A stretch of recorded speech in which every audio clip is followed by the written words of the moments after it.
Maximum Carnage is an epic 14-part Spider-Man story that firmly establishes Carnage as a AAA threat, while at the same time relegating him to second-stringer status when he couldn't possibly live up to the aftermath of said event. It has everything a growing Spider fan could ask for in the 90s. Over-the-top death and destruction, cameos galore, Venom and Spider-Man working together, and even a video game tie-in with a rockin' soundtrack.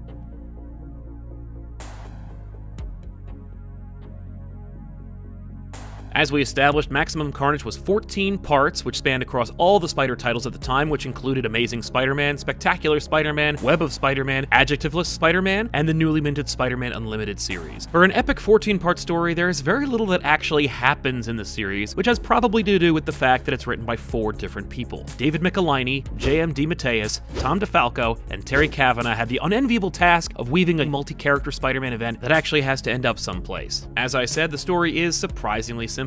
Cletus Cassidy, aka Carnage, is being transferred. He frees himself and teams up with a female villain created for this story named Shriek. They throw in the Spider Doppelganger, which is an in-continuity remnant from the Infinity War crossover event which just concluded during this time, forming a creepy family unit. Eventually, they open up their ranks to other D-list Spider-Man villains like Demo Goblin and Carrion. Together, they tear up New York City while Spider-Man deals with editorially mandated domestic issues with his wife Mary Jane. But they won't be alone in the drama, as the majority of Peter Parker-related stories involve the extended family holed up in an apartment, waiting for everything to blow over. Meanwhile, Spider-Man teams up with a number of other equally D-list superheroes, including Cloak and Dagger, Firestar, Iron Fist, Black Cat, Deathlock, and even Captain America towards the end.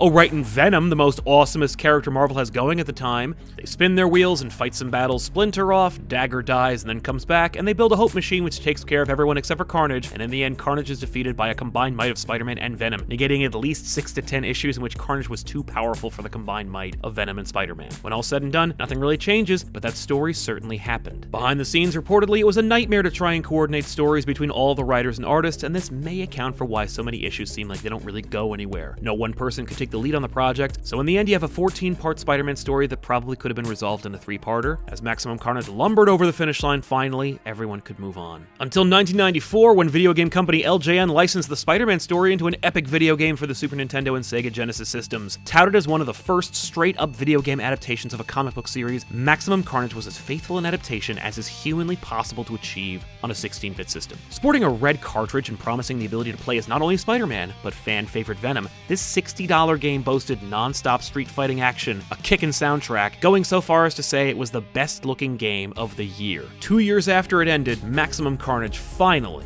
made its mark. Now, it is easy to discount Maximum Carnage as a simple cash grab, but the successful launch of a sprawling Spider-Man-centric comic book event would only a few short years later give the Spider-Man offices the confidence to try something even more diabolical. And while the 90s would represent a time of record highs and catastrophic lows for the House of Ideas, Maximum Carnage was one gamble that actually paid off, at least in the short term.